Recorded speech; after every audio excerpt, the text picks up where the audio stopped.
निवडणूक काळात अनेक लोकप्रिय योजनांची घोषणा करणाऱ्या महायुती सरकारनं सत्तेवर येताच सर्वसामान्यांच्या खिशाला कात्री लावणारा एसटीच्या प्रवाशी भाडेवाढीचा निर्णय घेतलाय.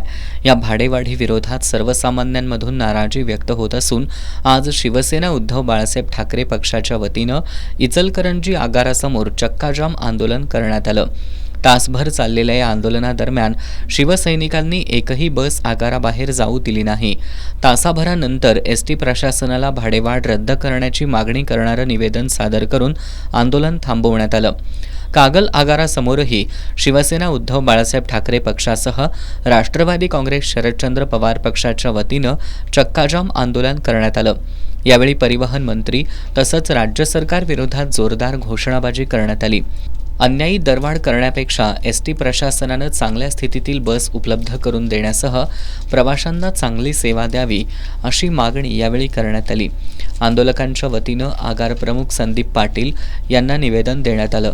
या निवेदनात एसटीचं भाडं न परवडणारं असल्यानं आता काय घोड्यावरून प्रवास करायचा का असा संतप्त सवाल उपस्थित करण्यात आला. शिवसेना तालुका प्रमुख जयसिंग टिकले, उपतालुका प्रमुख समीर देसाई, कागल शहर प्रमुख अजित मोडेकर, म्हाळू करिकट्टे, संदीप कांबळे, वैभव आडके, नितीन डावरे, राष्ट्रवादी काँग्रेस शरदचंद्र पवार पक्षाचे सुनील मगदूम, सतीश पाटील, अरुण गुरव, प्रमोद कदम, संदीप नेरले, प्रमोद सोनुले आदींनी या आंदोलनात सहभाग घेतला.